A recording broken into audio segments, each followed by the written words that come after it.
Cette rencontre, elle prend place dans le cadre du compagnonnage du 23e prix de la Fondation Pernod Ricard, que j'organise, que je conçois. L'exposition aura lieu en septembre-octobre de cette année. Et pendant le premier semestre, on a organisé une série de rencontres, d'événements avec les artistes présents dans l'exposition et nommés au prix. Et ces moments-là sont pour certains artistes comme Eva Nielsen, qui est juste devant moi, ce soir, de rencontrer des gens qu'elle ne connaissait pas, en fait. Et je pense que ça, c'est vraiment l'une des choses qui nous a tenus à cœur. C'était aussi le cas il y a 2 semaines avec Benoît Pierron, qui a rencontré à l'occasion d'un Patch Workshop Géraldine Gourbe, donc une critique d'art qui ne connaissait pas, pour parler de centres d'intérêt commun. Et c'est exactement la même dynamique qui nous anime ce soir, en fait, avec Eva et Marianne Derrien, qui est une critique d'art, commissaire d'exposition, qui connaît Eva Nielsen depuis plus longtemps que moi. Moi, je connais Eva depuis une 15aine d'années, Marianne depuis peut-être une 20aine d'années. On s'est dit, voilà, avec qui on a envie que Eva puisse discuter, puisse aborder des sujets qui sont au cœur de son travail. Et voilà, le choix s'est arrêté sur Romain et Fanny. Et donc, je vais laisser Marianne, que je remercie, le soin de présenter les intervenants voilà, pour cette soirée. Et merci à vous d'être présents. Merci beaucoup, Clément. C'est un plaisir, une joie d'être réunis ce soir, de nous retrouver autour de toi. Eva, je remercie infiniment Clément pour cette invitation, effectivement, à partager nos regards souvent croisés vis-à-vis de ton travail, et effectivement ami de longue date et artiste avec laquelle finalement Clément et moi on travaille depuis plusieurs années. Et merci beaucoup évidemment à Colette Barbier et à son équipe pour cet accueil chaleureux et son soutien fidèle, évidemment, toujours auprès des artistes. Merci à vous de votre présence, et puis merci à nos invités. C'est vrai qu'aujourd'hui, l'idée de cette rencontre, qui est bien plus une rencontre qu'une conférence, enfin voilà, c'est aussi l'idée d'avoir un moment autant d'amitié que de liens, d'attention que nous portons aujourd'hui toutes et tous ensemble autour de cette question peut-être un peu large comme ça du paysage, comme une zone de rencontre, de surface, d'échange, de points de contact entre différents éléments naturels et parfois artificiels. Ce qui fait le paysage, un paysage fictif ou réel, comme nous le verrons aussi avec toi Fanny ou avec toi Romain. Donc je vais présenter un petit peu plus nos invités. Donc Fanny Taliandier, tu es écrivaine. Peut-être petit point biographique puisqu'on y reviendra, mais c'est à chaque fois cité dans ta bio. Tu as grandi en banlieue parisienne.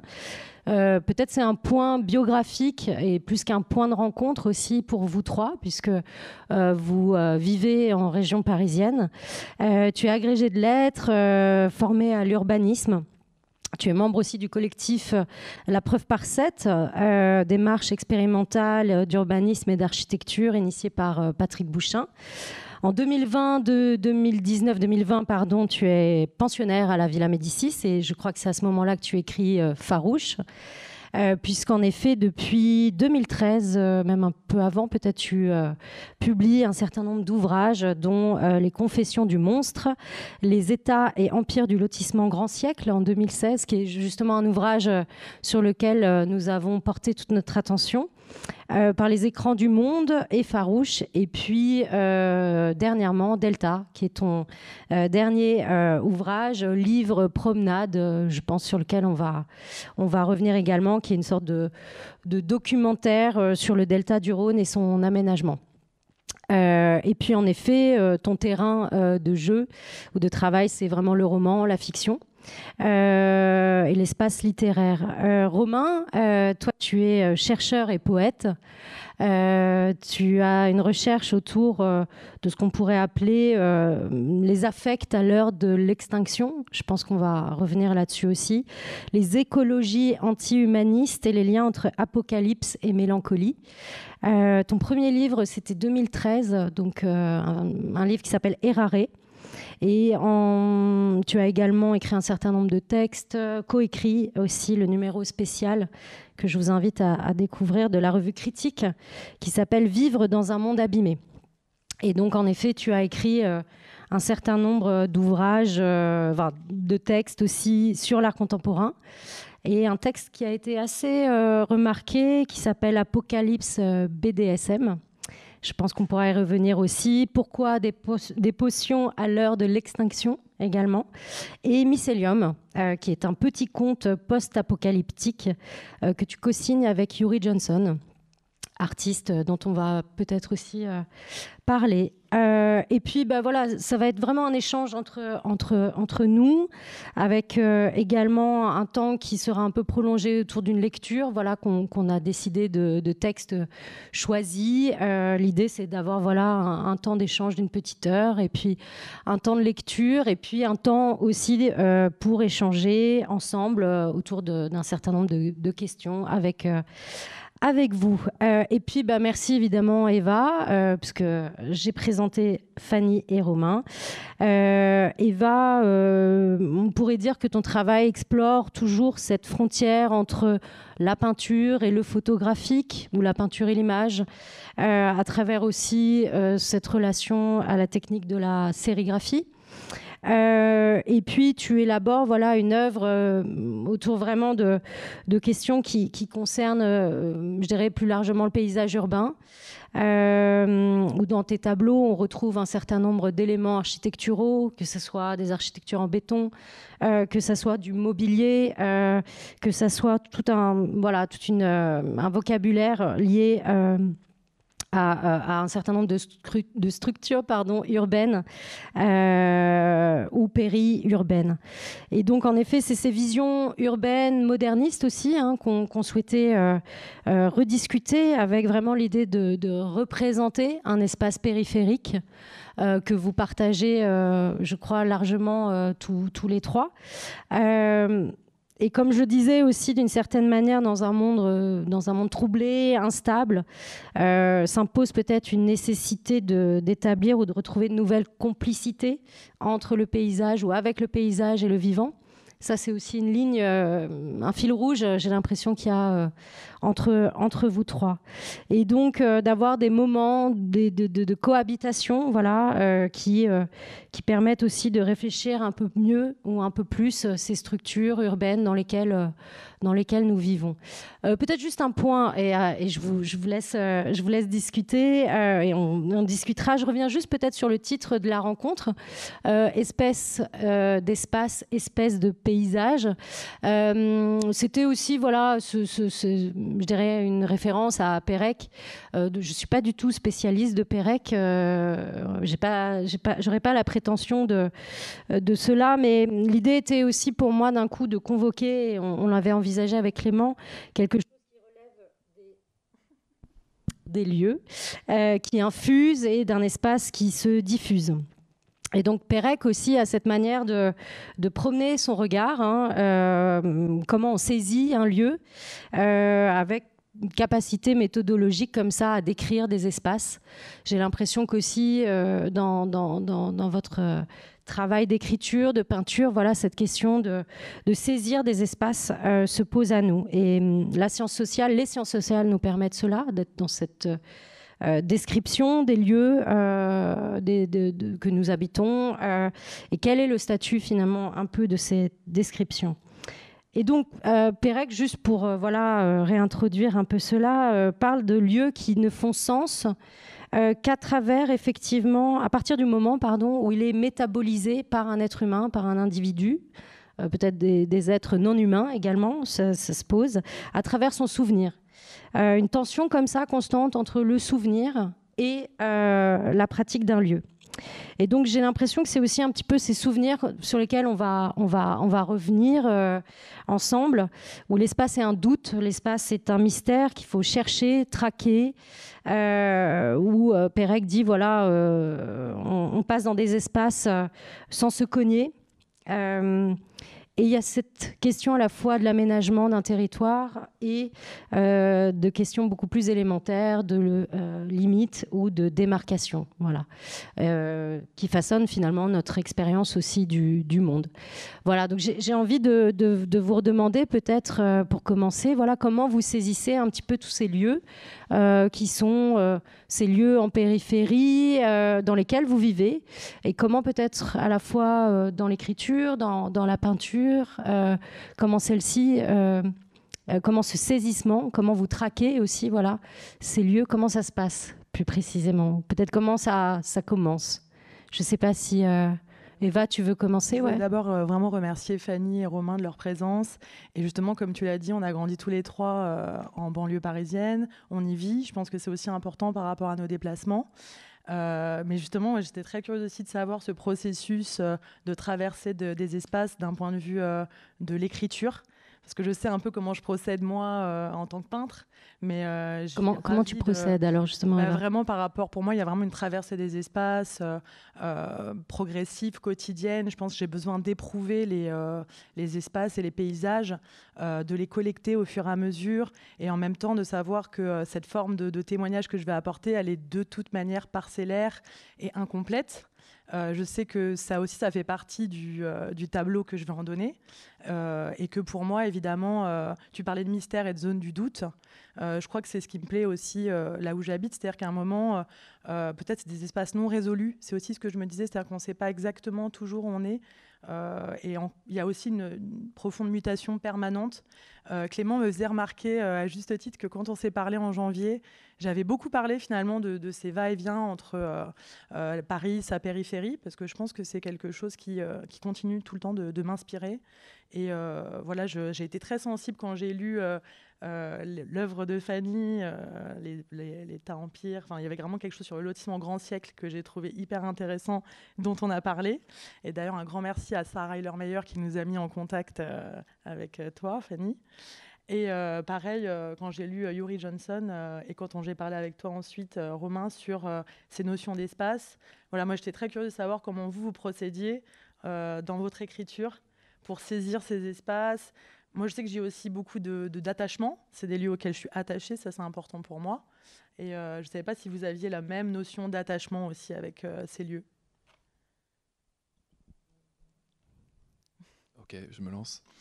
Eh bien, alors question difficile pour moi, est-ce que c'est pas, comment dire, j'aborde pas directement de front le paysage ou l'espace dans mes textes, dans ma pratique, mais je crois que si je devais essayer de trouver vraiment le point où ça se joue pour moi, ce serait ce qui me fascine et ce qui fait que je me sens autant attaché par exemple, aux périphéries auxquelles j'appartiens aussi dans ma vie.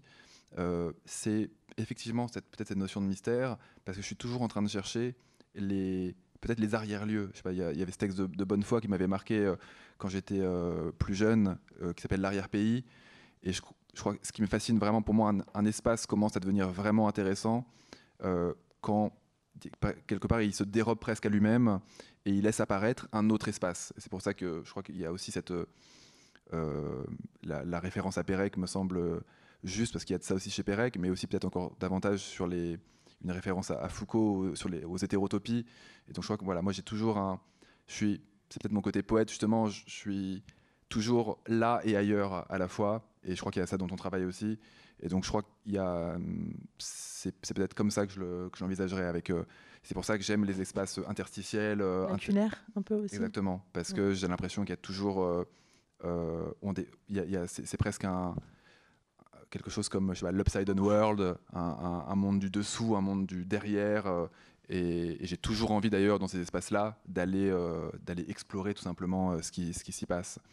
Et je crois aussi que cela amène à un autre point, qui est celle du temps tout simplement. Qu'en fait les espaces, ce qui me relie vraiment très fortement personnellement aux espaces, c'est aussi les histoires de ces lieux et les fantômes de ces lieux. Pour moi, c'est vraiment je crois que ce qui me plaît, d'ailleurs le livre de Fanny est truffé de fantômes. Je pensais au livre de Fanny aussi quand tu dis ça. C'est là vraiment presque cette compulsion anthologique au sens de Derrida, quoi, de raconter et d'abord rencontrer avant de raconter les fantômes des lieux, quoi. Oui, Fanny, oui. Oui, en fait, oui, c'est vrai qu'il y a cette question des fantômes, mais je pense que c'est particulièrement vrai dans l'espace de banlieue, parce que contrairement à la ville-centre qui a été à un moment fondée, la banlieue est jamais fondée, et la banlieue est toujours, enfin tout à l'heure tu parlais de frontières, mais en fait c'est une frontière perpétuelle, c'est-à-dire qu'un jour je m'étais rendu compte que c'était la définition exactement inverse de l'infini selon Pascal, qui dit que l'infini c'est un endroit où le centre est partout et la périphérie nulle part, et la banlieue c'est l'inverse. Le centre est nulle part et la périphérie partout, Donc on est toujours en fait en train de franchir une frontière, alors qui peut être très lourde symboliquement, par exemple périphérique, ou pas du tout, ou presque impalpable, mais il y a quelque chose de perpétuellement changeant, et effectivement avec des strates qui à la fois dévoilent toujours ce qu'il y a eu avant, parce que c'est un aménagement qui est aussi beaucoup moins léché que dans une ville-centre, et a fortiori une ville capitale comme Paris, qui a une tradition de faste hyper longue. Donc en fait la banlieue parisienne et les espaces de faubourg de manière générale sont des espaces où on se dit on va faire ça comme ça et puis ça ira bien. Donc il y a très peu de monumentalité, ou alors très ponctuellement, et puis tout d'un coup à côté, donc il y a un super espace d'affaires par exemple qui sort de terre, puis à côté il y a un terrain de foot abandonné, et puis à côté il y a une zone logistique, et puis il y a et moi en fait j'ai beaucoup donc j'ai pratiquement toujours vécu en banlieue, mais par contre j'ai toujours déménagé, donc j'ai très peu d'espace racine. Enfin, je me dis pas, je viens de tel endroit. Mais par contre, du coup, j'ai aussi, je pense, toujours été sensible à cette très forte variété, en fait, du lieu, où il y a des rencontres comme ça complètement improbables, en fait. Et après, du coup, dans mon travail, alors dans ce bouquin-là, en l'occurrence, je m'étais amusée à faire se rencontrer la science-fiction, donc des nomades du futur qui arrivaient après l'apocalypse dans un lotissement pavillonnaire, qui essayaient de comprendre ce que c'était, et la seule trace qu'ils avaient de notre civilisation, c'était le siècle de Louis XIV. Donc ils essayaient avec Corneille et Jean de La Fontaine de comprendre pourquoi les gens habitaient dans des lotissements. Donc c'était vraiment une mise en présence assez acrobatique, Après, au-delà de ça, dans les autres fictions que je fais, c'est pas forcément aussi le dispositif est pas aussi fort, mais j'aime bien cette juxtaposition de choses dans le paysage, justement, de bâti, de non bâti, de la friche, qui est un espace transitoire, et qui en fait, quand je vous très écoute, naturel, finalement, c'est hyper proche. Les façons d'appréhender, je me retrouve beaucoup dans tous les mots que vous employez, et en fait du coup c'est intéressant parce que même si on n'a pas les mêmes outils, mais il y a quelque chose qui est hyper similaire dans l'approche, donc c'est rigolo. Oui, et en termes de narration, ce que tu dis, c'est hyper intéressant aussi, parce que effectivement, ces espaces périphériques ne se racontent pas du tout de la même manière que les espaces centraux, et qu'il y a à côté de l'histoire, même par opposition à l'histoire héroïque de la capitale, il y a cette histoire complète, histoire des vaincus et des vainqueurs, quand on revient toujours à cette question. Et j'ouvre ton livre à un moment où j'avais mis une petite note où tu écris: que s'est-il passé? Nul témoin pour le dire. Le vent murmure des choses que nul ne peut entendre. Je trouve qu'il y a vraiment de ça aussi. C'est des lieux dont l'histoire n'a jamais vraiment été racontée, en tout cas sur le mode historiographique et héroïque.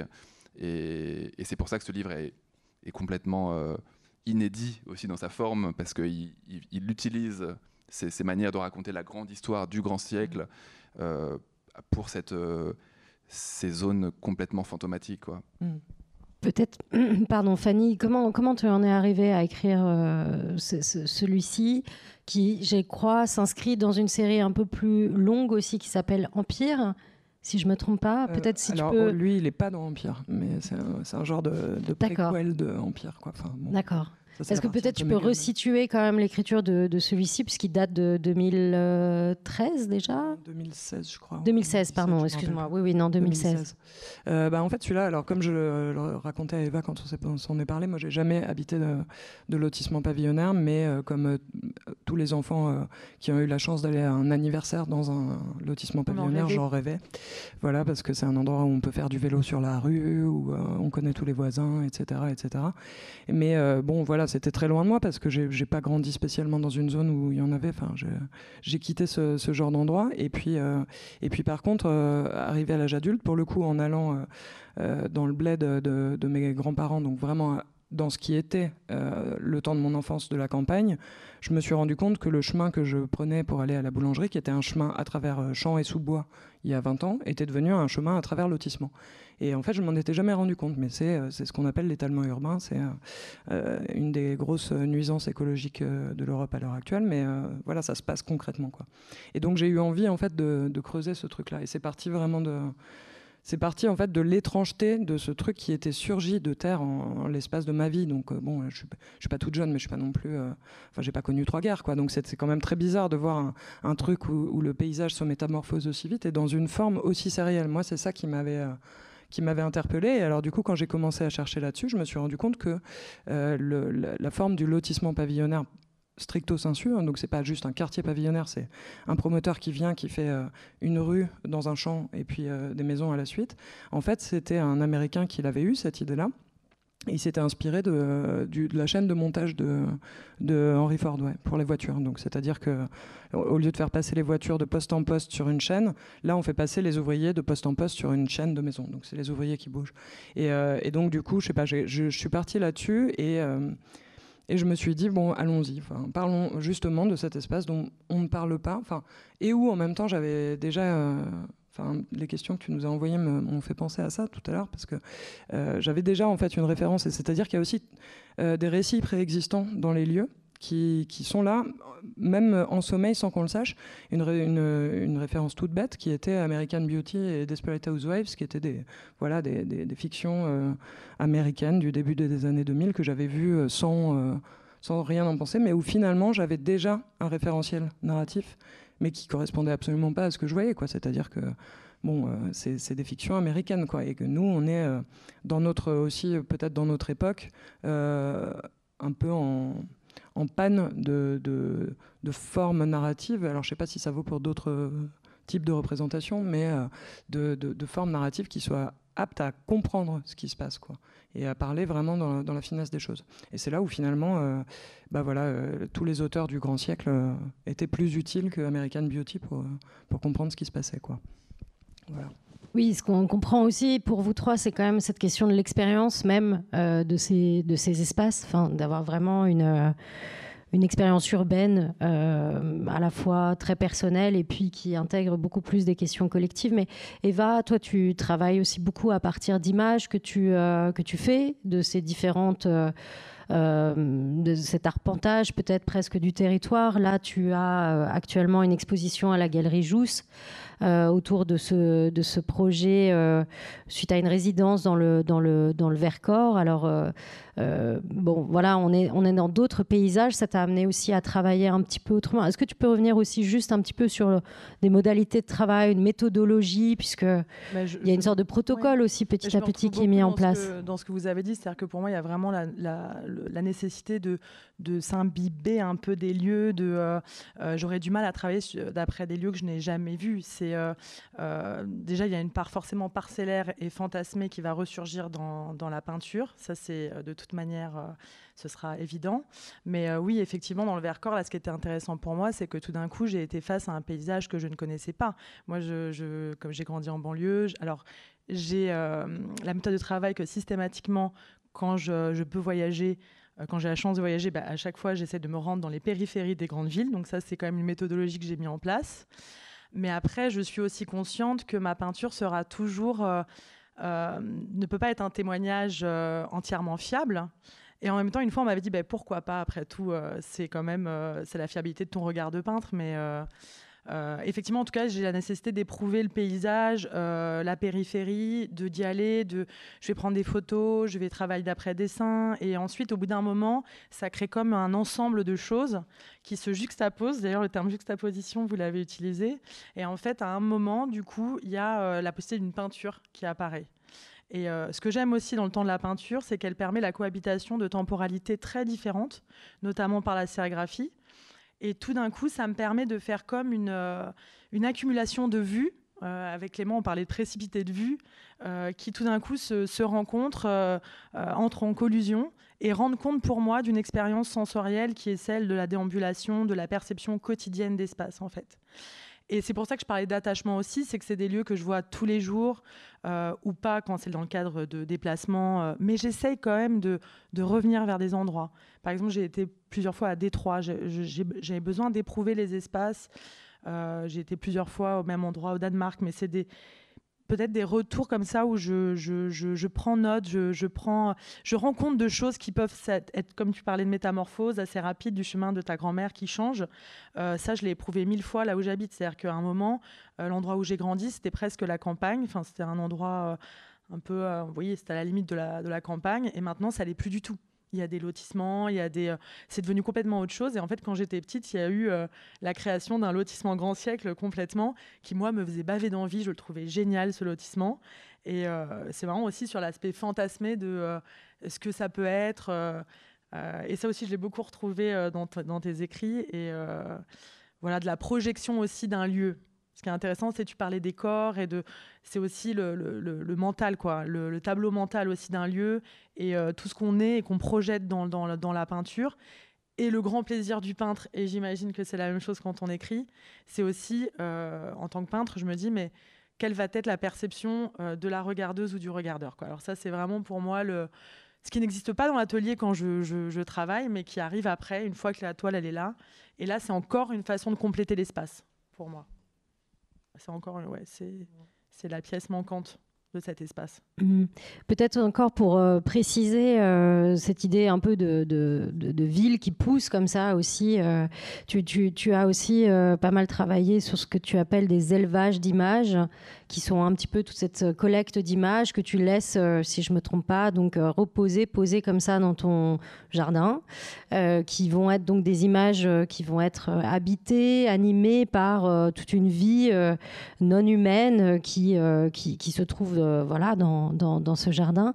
Quelque chose qui relève aussi voilà, d'une sorte de colonisation un petit peu que tu ne peux pas contrôler de ces images qui petit à petit jaunissent, des traces vivantes aussi apparaissent. Et je pense à tes écrits aussi, Romain, mais donc aussi à ceux de Yuri Johnson, sûrement sur ce travail qui a été mené autour de Mycelium, de cette idée d'un champignon ou comme si le paysage commençait à grignoter ou à entrer en soi. Est-ce que tu peux revenir peut-être sur cet écrit plus précisément?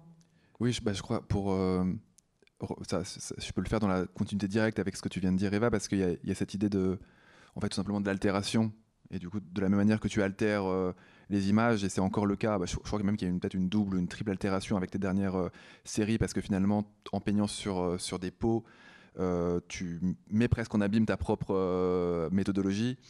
Et moi, c'est aussi ça qui me fascine. Et dans les lieux, finalement, c'est peut-être la question centrale pour moi, celle de qu'est-ce que l'altération, qu'est-ce que devenir autre.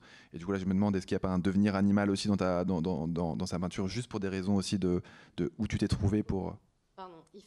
Il faut peut-être juste rappeler que ce sont des peintures sur cuir. Hein. Le projet mené donc dans le Vercors l'année dernière, c'est un projet mené au sein d'une tannerie où tu as été amené à produire une trentaine de pièces sur cuir et soie. Et donc voilà, c'est un processus assez spécifique puisque tu as passé par ailleurs presque plus de 6 mois dans cette tannerie pour travailler avec des artisans également, cette matière vivante, morte. Voilà, pardon, je voulais juste resituer le contexte de travail. C'est intéressant parce que tu parlais de quelque chose de germination, de quelque chose qui gangrène aussi l'espace. Et en fait, il y a beaucoup de traitements pour le cuir, il y a beaucoup de chimie en fait pour intervenir là-dessus. Et j'y pensais beaucoup aussi quand j'ai lu Mycelium par rapport à ça aussi, à quel moment on intervient pour essayer de capter ça, de laisser advenir ou au contraire de couper ce processus d'altération en fait. Complètement. Mais oui, je crois que ça me semble être une question centrale aussi, même peut-être, j'ai l'impression dans le livre de Fanny, qui est cette question aussi d'un refus social ce que moi je vais appeler le négatif, mais qui est aussi de la corruptibilité, justement de l'altération en tant qu'enchevêtrement des vies, que mortalité. Et du coup, de la même manière que dans le projet pavillonnaire, il y a aussi un projet hygiéniste de contrôle, une sorte de gouvernementalité des vivants. Forcément, dans ces moments où on vient altérer les choses, eh bien, on va forcément aussi, je crois, et je veux croire, peut-être remettre aussi en question ces modes de gouvernementalité-là. Et moi, en tout cas, c'est ce qui m'a, c'est l'utopie, si on peut parler d'utopie, qu'il y a dans Mycélium, qui est de dire, bon, en fait, rêvons à un enchevêtrement qui soit de type presque parasitaire et invasif, et allons jusqu'au bout de la transformation, au nom de ce négatif qui est toujours malmené par le social, quoi. Et c'est vrai que c'est ce qui m'a frappé aussi dans ton livre, Fanny, avec ce passage où tu dis que presque comme une devise pour le projet pavillonnaire qui est ni mort ni mal, je crois. Et j'ai l'impression que ton livre essaye aussi d'extirper le projet pavillonnaire sans recourir à une esthétique des ruines de ce paradigme positiviste. Et je crois que ta peinture fait aussi la même chose, quoi. Ce qui est marrant, c'est qu'on ne se connaissait pas avant, mais du coup, ouais, c'est vrai que ça fait des parallèles. Mais je repense beaucoup aussi au texte de Marianne que tu m'avais fait découvrir de Smithson sur Passaic. Ça, c'était complètement ça. Je sais pas sur les ruines à rebours, ou des ruines enfin des bâtiments en plus qui ne pourront jamais vraiment, enfin qui sont déjà des ruines avant même d'être finis, d'être construits. C'est un peu tout le texte de Smithson, mais peut-être oui, Fanny, justement sur ce que disait Romain. Ouais, c'est fou parce qu'en fait, t'as tous les mots que tu viens d'employer sur ce livre. Donc moi, je me souviens moins bien que vous parce que je l'ai écrit quand même maintenant il y a quelques années. En fait, c'est à peu près le pitch de Farouche, quoi. C'est-à-dire que c'est une zone résidentielle où donc les gens vont habiter parce que c'est un peu le nec plus ultra, c'est sur une colline dominant la Méditerranée. Et voilà, on se met bien, on a une piscine, du terrain, etc. Sauf qu'il y a une invasion de sangliers. Donc en fait, il y a justement cette question du non-humain qui vient parasiter, entre guillemets, sauf que le sanglier, justement, c'est un animal qui a pour but de chasser les parasites. Enfin, pour but, non, mais dans son rôle écologique, c'est de chasser les parasites. Et en fait, c'est les humains qui sont venus parasiter son espace de vie, puisque en fait, les sangliers n'envahissent pas les villes, c'est les villes qui sont allées là où il y avait les sangliers. Et du coup, il y a toutes ces questions-là qui traversent après ma réflexion sur l'espace. Et je pense que, voilà, je vais pas me faire, je vais pas descendre mon propre texte, mais je pense que dans les états et empires du lotissement grand siècle, c'est peut-être un peu schématique ma façon de voir les choses, notamment parce que finalement peu de sujets ont la parole et que c'est une œuvre qui est presque pas une fiction, dans le sens où justement je me suis très peu mise dans l'esprit.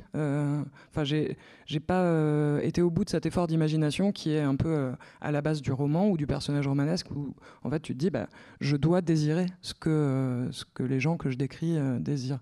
Et en fait dans le lotissement je m'étais pas confrontée à ça, même si quand même à l'époque d'ailleurs je m'étais rendu compte que je mettais les doigts dans un débat extrêmement hérissé entre les anti-lotissements et les pro-lotissements. Donc je ne savais pas du tout que ces deux camps existaient, mais finalement je m'étais retrouvé du côté des pro-lotissements. Enfin bon, voilà, un peu forcé de choisir mon camp. Et il me semble que, aujourd'hui en tout cas, la façon dont je cherche à travailler, c'est aussi d'aller chercher l'ambiguïté qui préside à nos installations à tous, quoi. C'est-à-dire que oui, je suis d'accord avec toi, dans le lotissement, il y a une forme de gouvernementalité, et dans tout projet d'aménagement en fait, c'est-à-dire que la gestion des trajets autour de la gare Saint-Lazare, c'est une œuvre de police, c'est une œuvre de santé publique ou d'hygiène, c'est une œuvre de surveillance, mais il y a aussi nos trajectoires individuelles, et en fait tout ça crée aussi des petites électricités qui me paraissent intéressantes et qui altèrent aussi les lieux. Et je voulais préciser d'ailleurs l'élevage d'images. J'ai cru pendant des années qu'en fait mes images étaient altérées par l'eau, le vent, le temps, et en fait pas du tout. Je me suis rendu compte que c'était des petits escargots qui venaient manger, dévorer l'image en fait. Donc là aussi, il y avait un retour voilà, là en l'occurrence l'escargot qui revient et mais vraiment c'était par une surprise. Un jour, je les ai vus en fait en train de littéralement dévorer l'image. Et du coup, je me suis dit ça. Et d'ailleurs, j'ai appris peu de temps, il n'y a pas longtemps, qu'il y a un tissu qui s'appelle le dévoré. Et il y a cette idée vraiment de quelque chose qui mute, en fait, qui devient... Mais c'était... voilà, tu parlais de l'invasion de sangliers, mais là, c'est une invasion d'escargots. En fait, dès qu'on remet de l'organique quelque part, quand on parle d'espace, on a toujours l'impression de parler de matière minérale. donc a priori immuable, mais nous-mêmes, on est de l'organique. Nous sommes des organismes cellulaires qui digèrent, qui font pourrir des choses. Voilà. Donc on passe notre temps à altérer le décor. D'ailleurs, j'ai toujours laissé ma peinture pourrir, moi, dans les pots. J'aime bien parce qu'après, ça prend une autre consistance. Peut-être pour continuer sur cet état de pourriture de la peinture, mais dans justement cette manière d'écrire, que ce soit chez toi, Romain, et aussi les textes de Yuri, mais chez toi, Fanny, également, il y a justement, peut-être il faut revenir un peu à cet enjeu central qui est l'humain. Voilà, dans tes peintures, Eva, il n'y a pas de présence humaine. Maintenant, il y a un petit peu de... Non, mais d'ailleurs, quand j'entendais Fanny et Romain parler de fantômes, c'est étonnant parce que c'est quand j'étais en résidence dans le Vercors que les fantômes sont revenus et que j'ai eu envie de remettre justement des spectres qui sont revenus par le biais d'anciennes diapos, de choses comme ça. C'est étonnant parce qu'il a fallu que j'aille dans le Vercors pour avoir envie de travailler là-dessus. Mais donc du coup, c'était étonnant parce que je pense que justement, finalement, on ne fait que parler d'humain en fait depuis. Et c'est pour ça, pour moi, depuis le début, le paysage, c'est que ça en fait. Que ce soit nous qui les traversons, que ce soit les regardeurs, les regardeuses, les lecteurs, les lectrices, que ce soit en fait tout ça pour moi, c'est quand on me demande qu'est-ce que le paysage, mais on ne parle que de ça, de quelque chose d'organique, Voilà, pour moi, c'est complètement ce que vous décrivez depuis tout à l'heure. Oui, et cette idée qu'un paysage, c'est une construction, une fabrication en fait complètement humaine et qu'elle est même pour Rancière, comme voilà, dans le texte de présentation, un paysage est le reflet d'un ordre social et politique. Un ordre social et politique peut se décrire comme un paysage. Peut-être ça, Fanny, tu me disais que c'était une citation qui te... Moi, j'ai trouvé ça, je ne connaissais pas ça. C'est dans son ouvrage, oui, Le temps du paysage. Voilà, qui est un ouvrage récent de Rancière, qui est aussi pas mal critiqué, voilà, à l'heure de l'Anthropocène, sur pas mal de questions autour de cette relation justement à une sorte de redéfinition de la nature, au regard, voilà, comment dire, de la puissance d'agir. C'est aussi quelque chose dont tu parles beaucoup, Romain, dans tes textes. Mais peut-être, oui, Fanny, si on revient à cette citation de Rancière, je ne sais pas si tu peux soit la commenter ou revenir un petit peu sur c'est juste qu'elle a cette fulgurance de dire effectivement que ça soit individuellement en regardant ou collectivement en habitant, en parcourant, etc. En fait, effectivement, ce qu'on appelle paysage, c'est une organisation sociale et politique.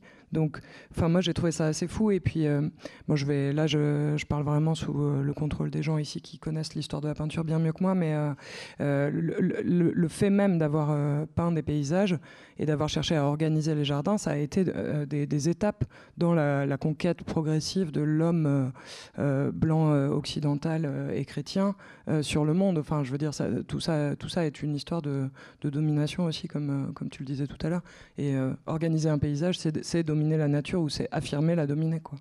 Donc, oui et non, parce que ça l'aide dans le paradigme occidental, mais je pense qu'il y a aussi des manières, effectivement. Mais alors, il faudrait peut-être sortir de la notion de paysage, mais en tout cas, on peut organiser des lieux, parce que de fait, tous les vivants le font, organiser des lieux, et on peut. C'est peut-être là où justement l'humain doit, entre guillemets, disparaître en tant que concept ontologique, quoi, que théorie, qu'idéologie presque.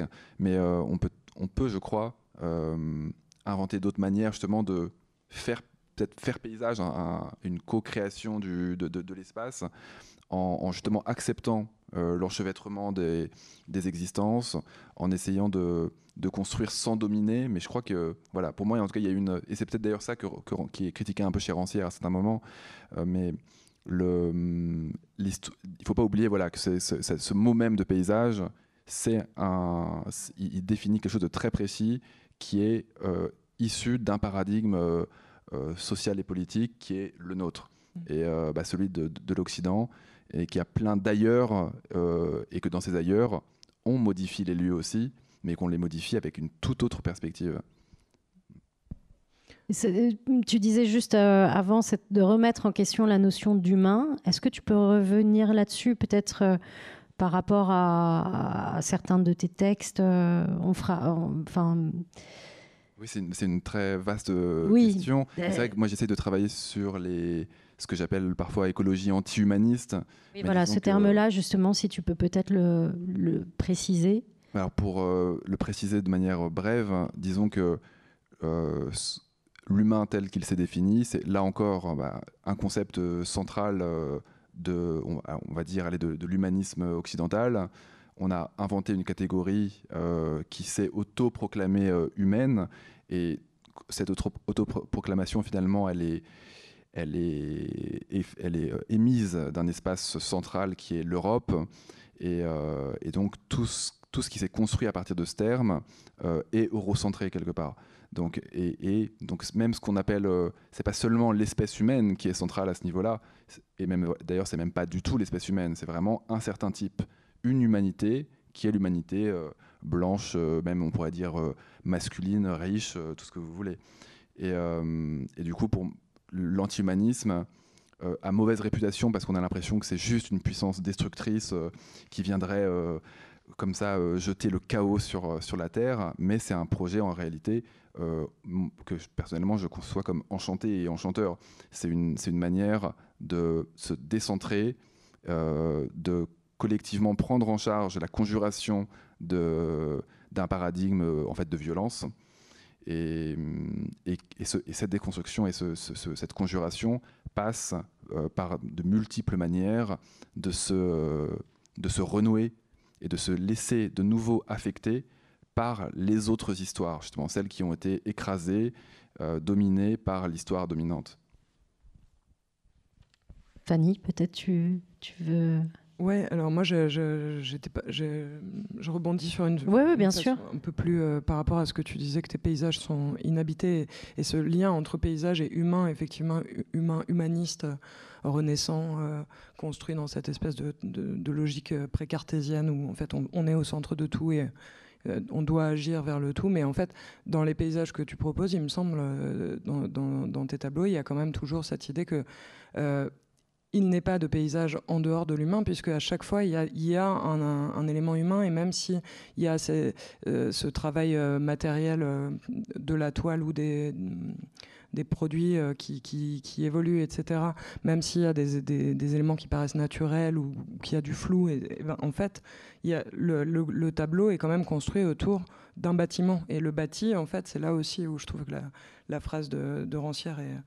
Enfin, je sais pas, j'aimerais même l'utiliser comme manifeste, quoi. C'est-à-dire que oui, le paysage, parler du paysage, c'est parler de nous et de notre action sur les lieux. Mais alors d'un point de vue écologique, certes, mais pas seulement, parce que on est parti tout à l'heure de la banlieue, on sait tous très bien qu'il y a des endroits en banlieue qui sont des ghettos dorés et des ghettos pourris. Et vraiment, c'est d'ailleurs le propre de la banlieue de faire coexister aussi bien l'extrême richesse et l'extrême misère à des points incroyables. Et ce genre d'organisation du paysage, ça adresse des messages, quoi. Hier, j'étais sur les coteaux de Saint-Cloud.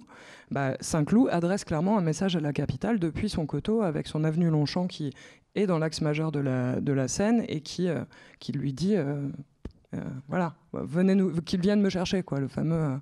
Et donc, je sais pas, je trouve qu'il y a vraiment quelque chose dans le paysage qui est jamais. Il n'y a pas de paysage non anthropisé, en fait. En Europe, c'est quasiment. Enfin, ça n'existe pas.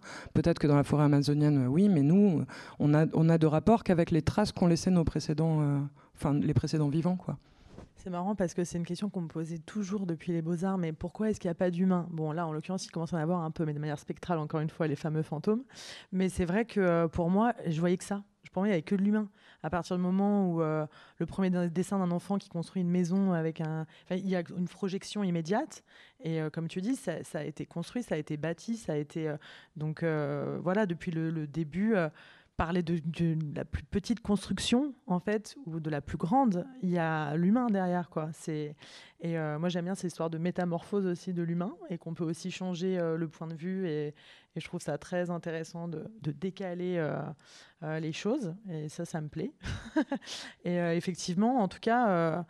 pour moi, voilà, le paysage, on ne peut pas fantasmer un paysage qui serait complètement, comme tu dis, dénué d'humanité. Enfin, ou alors c'est autre chose, mais en l'occurrence, dans le nôtre, non, quoi. On est partout, pour le pire et pour le meilleur. Mais est-ce que dans ta peinture, est-ce que tu fantasmes pas autant le paysage qu'aussi l'habité et l'habitat ? Je pense que les deux sont corrélés en fait. Pour moi, il y a vraiment le projet. Je pense qu'on avait parlé avec Clément de Walden, avec le fantasme qu'il a de Thoreau de créer sa propre maison en partant de rien. Et en fait, on se rend compte que je l'ai relu il n'y a pas longtemps, mais il part pas tellement de rien en fait. Il récupère des bribes de maison. Mais c'est aussi un peu cette question du fantasme, de l'habitation.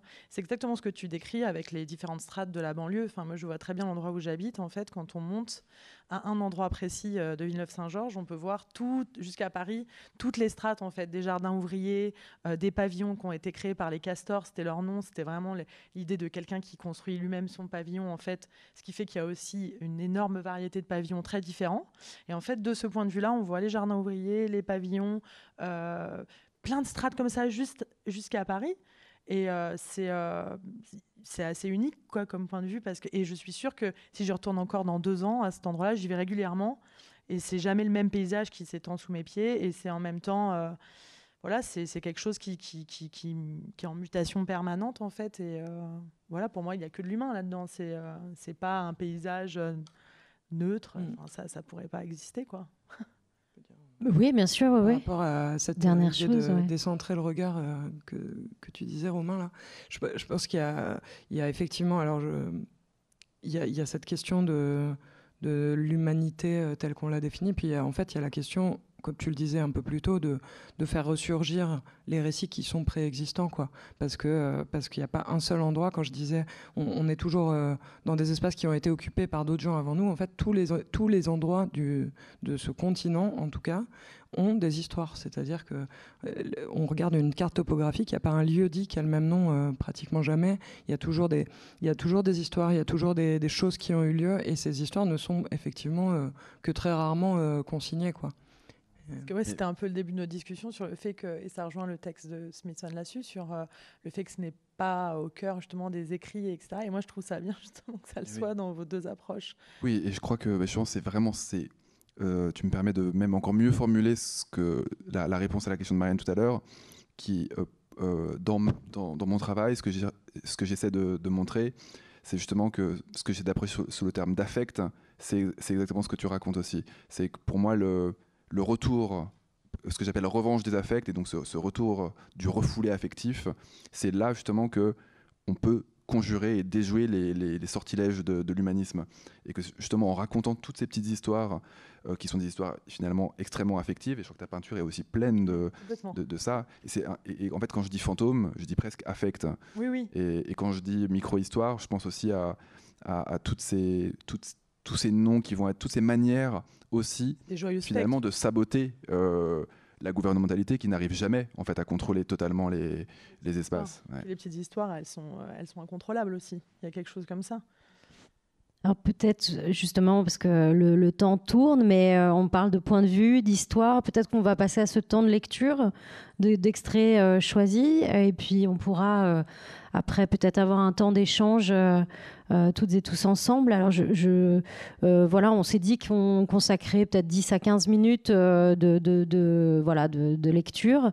Je sais pas, est-ce que Fanny, Romain...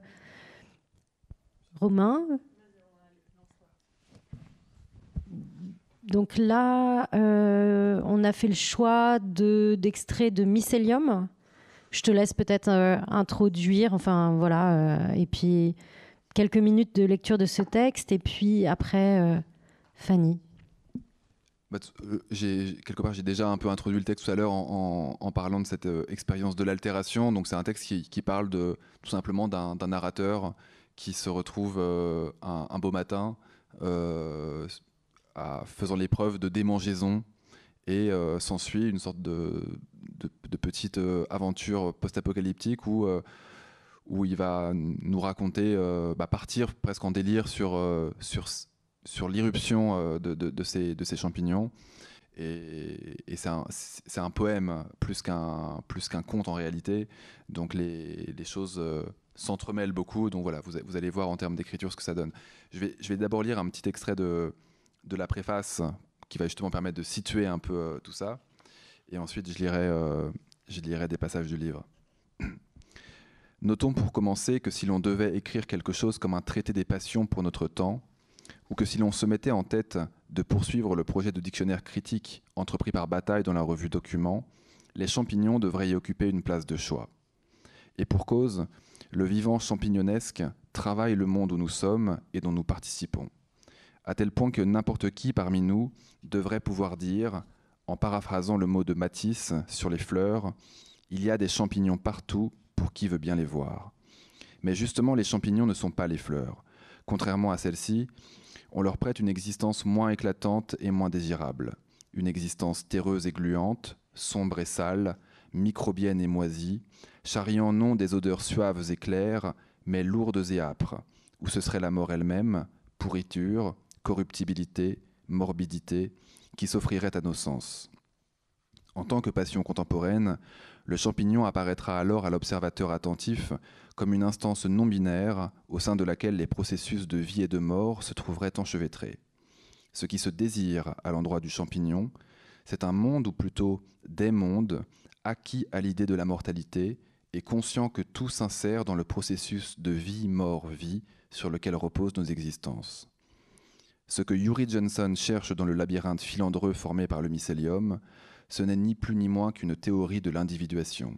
Les champignons lui enseignent quelque chose comme la vérité de la subjectivité, qui est d'être symbiotique, et donc d'échapper à l'opposition sujet-objet. En cela, il semble reprendre à son compte, bien que d'une manière qui lui appartient, le mot de ces chercheurs américains qui, dès 2012, n'avaient pas peur d'affirmer « Nous sommes tous des lichens ». Mais Yuri Johnson ne s'arrête pas en si bon chemin. Sa théorie est toujours désirante, amoureuse, et c'est en cela que toujours elle s'excède elle-même, débordante, extatique. Ce qu'il cherche, ce sont des intercesseurs, des véhicules, des créatures réelles ou imaginaires capables de nous aider à voyager à travers les mondes et à inventer de nouvelles formes de vie pour résister au processus d'extinction. Je vais m'arrêter là pour la préface. Oui, la préface est très longue, donc il faut que j'aille très loin pour trouver le texte. Donc, je vais carrément vous faire un petit... on va survoler le livre, je pars du début et je m'arrête presque à la fin, mais juste en prenant des petits passages par-ci par-là. Donc, je ne sais plus bien comment tout a commencé. Tout ce dont je me rappelle, c'est que j'étais au travail et que j'ai senti sous mon t-shirt des démangeaisons qui nécessitèrent que je m'isole un moment pour m'ausculter un peu et me gratter beaucoup, comme si j'avais la gale. Je venais d'entendre parler du livre d'Anat Singh, qui s'apprêtait à être publié en traduction française, et j'eus comme une révélation. Il me fut donné de voir le monde et moi-même en passe d'être changés en champignons.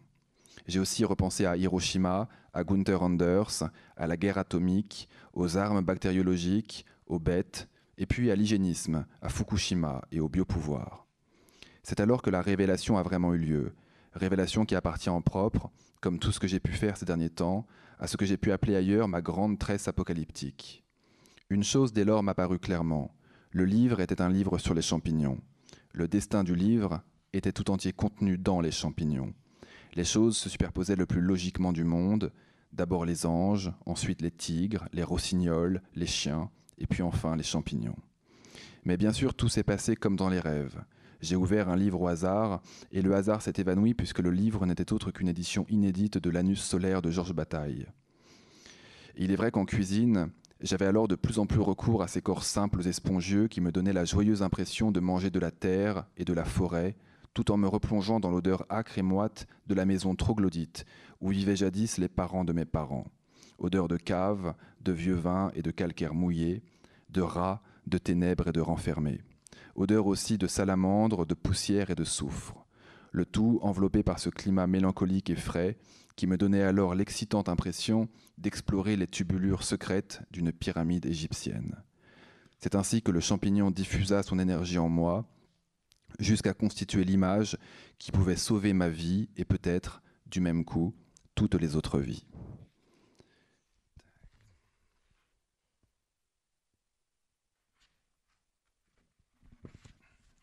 Je me vis alors plus blessé que jamais, mais dans les creux de mes plaies, dans les replis de mes bubons, il y avait de petites pousses blanches, roses, argentées et marrons, parfois même dorées comme le soleil le soir, qui n'étaient autres que de microscopiques champignons. Oups, c'est pas évident de dire avec un micro. Je me souviens alors avoir attrapé une sorte de mycose quelques années plus tôt, à l'époque où je fréquentais assidûment les piscines municipales. Je compris alors que les mycoses, comme toutes les maladies, étaient des sortes d'hybridation qui ne pouvaient conduire qu'à une lente et délectable altération du moi. C'est ainsi qu'il me fut donné de me sentir moi-même parasité par un peuple de créatures dont le sang n'était autre que ce mystérieux mycélium que nous évoquions tout à l'heure. Mais le plus étonnant n'est pas là. Le plus étonnant, c'est que ma mélancolie aimait la sensation d'être ainsi parasitée, et comme prise dans tous les sens par ces petits objets tantôt phalliques, tantôt bâtis comme de virulentes vulves à étages multiples. Pour tout vous dire, ma mélancolie a toujours aimé les animaux. Mais c'était différent cette fois-ci, car nous réalisâmes au même moment, elle et moi, que j'étais pour ainsi dire, et comme depuis toujours, recouvert d'animaux. C'était comme pulluler, poudroyer, crépiter de concert. Peut-être même mieux que le sentiment pourtant si suave de fondre lentement dans la salive saline de la mer mouvementée. Je crus comprendre que la tristesse, dans le fond de l'œil animal, était en réalité le signe d'une vitalité élargie, d'un partage élémentaire de la souffrance, c'est-à-dire le résultat de transactions affectives ou nerveuses dont la somme devait sans doute correspondre au monde sensible lui-même. Quant à moi, je me découvrais enfin une identité à la hauteur de tant de mon débordement que de ma perdition. J'étais une sorte de champignon couvert d'autres petits champignons. Les mots se mélangèrent dans ma tête. Animaux, mélancolie, muqueuse, mycélium, mutation, champignons, inflammation, crâne, poussière, feu. Et j'eus la vision d'un livre dont je sus immédiatement qu'une vie entière ne suffirait pas à l'écrire, mais le mal était fait, le livre était déjà le mien, et la vie toujours trop courte. C'est alors que, prenant mon courage à deux mains, je fis des recherches sur ces manières de démons, incubes lubriques et tendres, qui me mordillaient le derme. Les champignons étaient des remèdes et des psychotropes. Leur force était parfois telle que leur simple ingestion pouvait suffire à donner la mort. Les sorcières les aimaient, les enfants aussi, mais d'un amour infiniment plus craintif. On les ramassait dans les bois, et cela donnait souvent lieu à des sortes de saturnales qui finissaient par des corps presque nus dansant autour du feu. Ainsi donc ai-je réalisé que je n'existais pas, et que mieux encore, je n'avais jamais existé, au sens où la science et la société m'avaient dit que j'existais.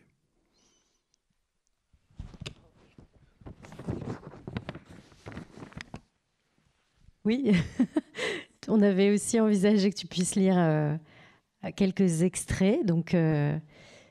La transition va être assez rapide. Ouais, c'est vrai que peut-être c'est pas forcément... juste raconter où situe l'extrait. Peut-être, oui. Comme ça permet de...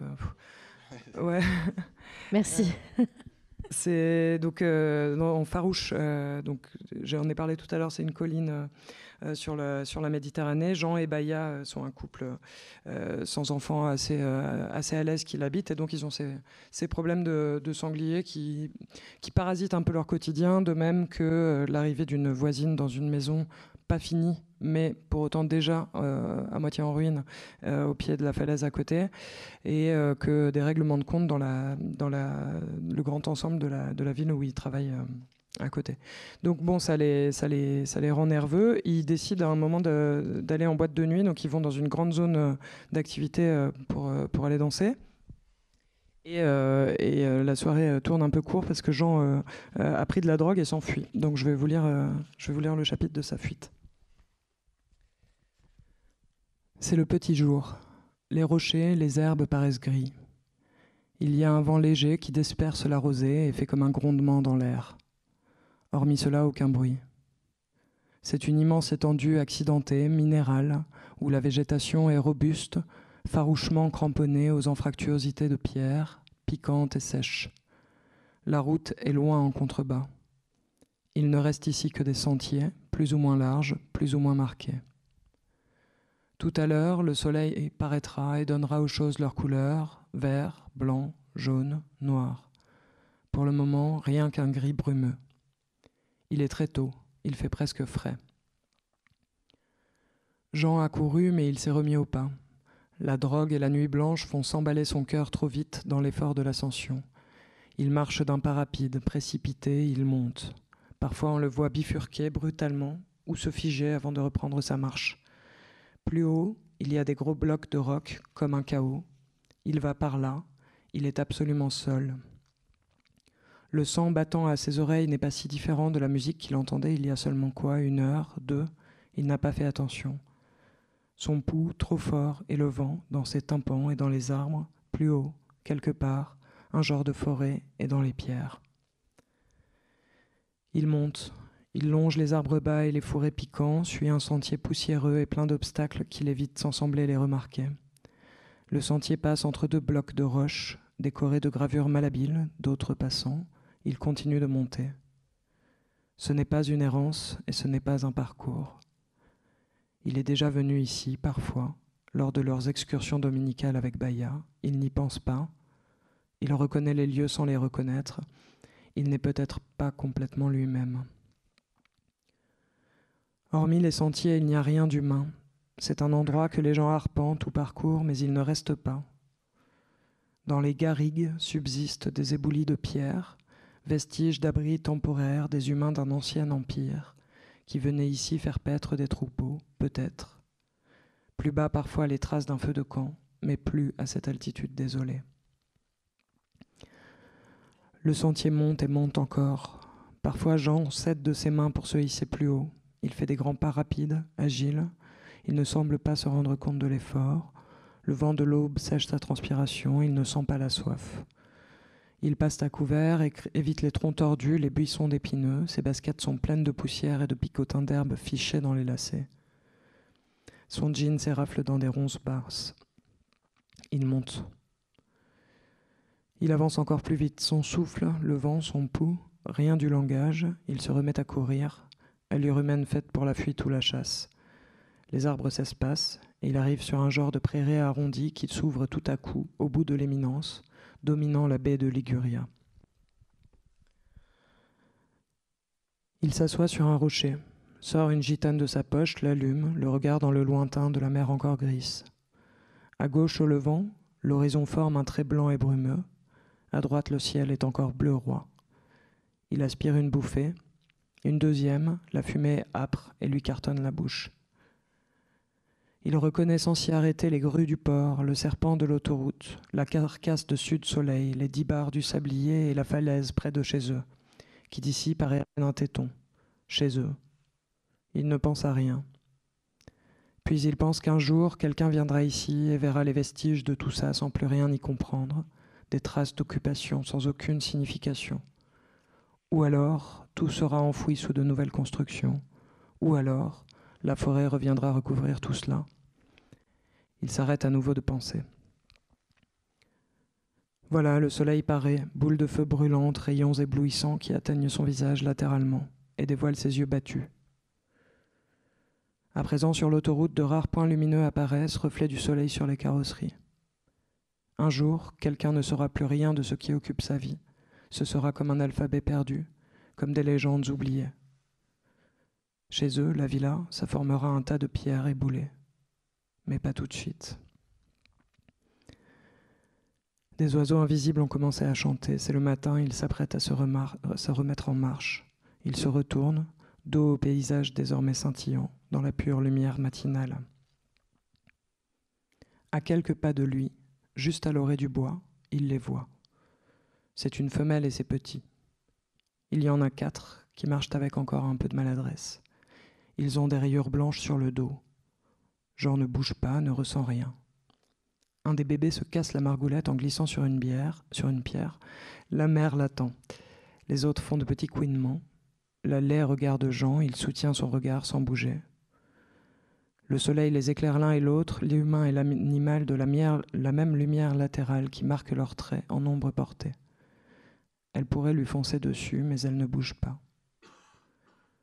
Elle ne s'énerve pas, elle ne charge pas. Elle pousse les 4 marcassins devant elle, et toute la famille disparaît dans un fourré. Jean a l'impression qu'il voudrait penser quelque chose. Il se retourne vers le paysage. Il se remet en marche pour redescendre. Il ne sera pas arrivé avant plusieurs heures. Voilà. Merci beaucoup pour ces extraits. Est-ce que tu voulais peut-être encore lire un extrait de Delta ou... Tu l'as oublié. Bon, bah donc ça veut dire que c'était un signe. Je peux lire l'extrait que je t'ai envoyé si tu veux. Mais comme il est, il y a un extrait du texte passage, du nouveau livre. Voilà. Ouais, le nouveau livre. Très beau d'ailleurs cet extrait de Delta dans le dépliant que vous avez. Voilà. Merci en tout cas déjà pour ces lectures qu'on a pu avoir le plaisir.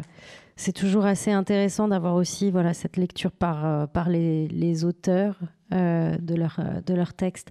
Peut-être on va passer à quelques questions, puisque finalement on arrive à la fin de cette rencontre. Je ne sais pas comment ça se passe. Est-ce qu'on fait passer un micro ou est-ce que...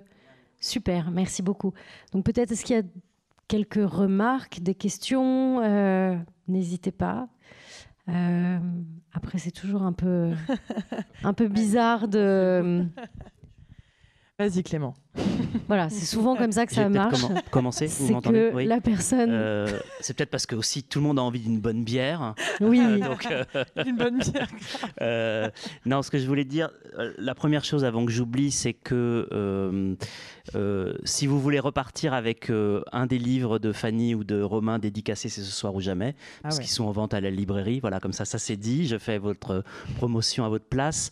Non, ce que je voulais dire, c'était plus un commentaire qu'une question. C'est ce que j'ai trouvé très intéressant dans votre discussion, c'était le moment où on est passé peut-être d'un pas de deux entre la littérature et la peinture, ou l'écriture et la peinture plutôt que la littérature.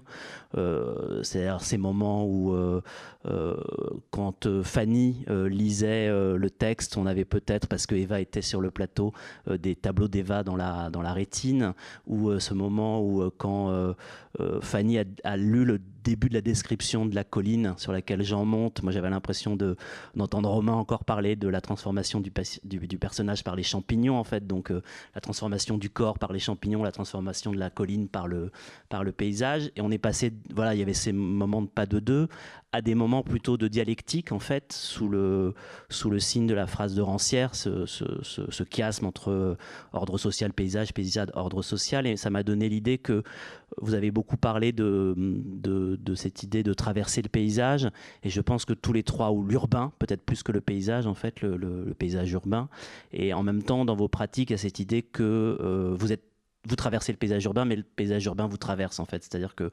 les choses vont dans les deux sens, d'une certaine manière, et qui serait peut-être une manière de résoudre cette question humaniste, anti-humaniste, c'est-à-dire que de considérer que l'être humain est aussi traversé par ce qui l'environne, que l'environnement est traversé par l'être humain, en fait. Donc c'est plus un commentaire qu'une question. La seule question que j'avais envie de poser, c'est une question un peu bête, mais un peu voyeuriste, un peu de curieux, mais c'est est-ce que l'endroit où vous êtes, ou l'endroit où vous déménagez, par exemple, je pense à Fanny qui a vécu 1 an à Rome, c'est évidemment pas la même chose que d'être en banlieue parisienne. Je pense à Romain qui a récemment déménagé, si je ne me trompe pas, de quelque chose qui est plus en proche banlieue vers la grande banlieue, voire la limite avec la campagne. Eva, elle est toujours au même endroit depuis qu'elle été dans le Vercors. depuis longtemps. Mais est-ce que le fait d'être dans des lieux différents peut influencer votre pratique, en fait? Ah bah oui. À Rome, qu'est-ce qui s'est passé, en fait? Est-ce qu'il y a eu d'être confronté au grand, enfin même pas au grand siècle, à l'Antiquité, Rome, une base quotidienne, en fait? Pour le coup, j'ai trouvé ça très très lourd comme atmosphère, mais alors là c'est plus des fantômes, c'est carrément des légions, quoi, non mais c'est vrai. Je confirme, ayant vécu 2 ans à Rome, je confirme cette sensation de lourdeur. C'est vraiment le centre-ville de Rome, et donc la Villa Médici en particulier, qui est sur adossée au mur d'Adrien autour de la ville. C'est vraiment c'est hanté, quoi. Et d'ailleurs on est prévenu en tant que pensionnaire en arrivant, ils nous disent gentiment il y a des fantômes, mais ils sont sympas. Donc chacun en fait ce qu'il veut, mais du coup il y a vraiment une stratification historique que je trouve très très très dure à Rome. Pour moi c'est trop. C'est pas une ville que j'avais apprécié visiter, par exemple, avant d'y vivre. Après, bien sûr, vivre quelque part c'est toujours différent, et là n'est pas la question.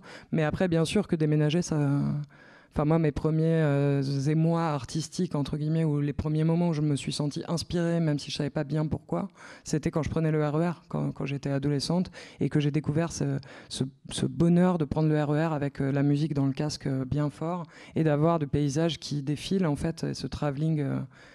ça, c'est...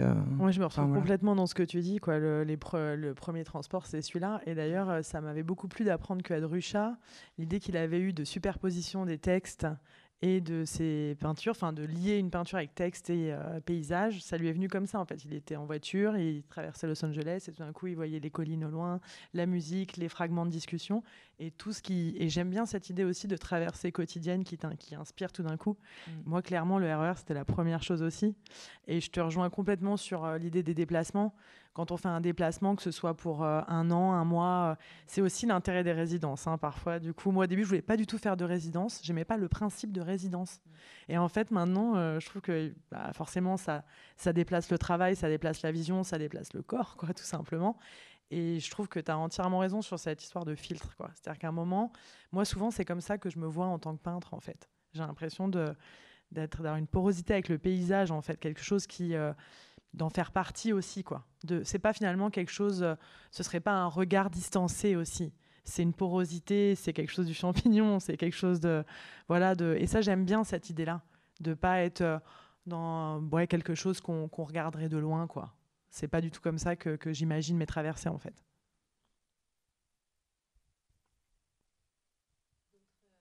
Remarques, questions.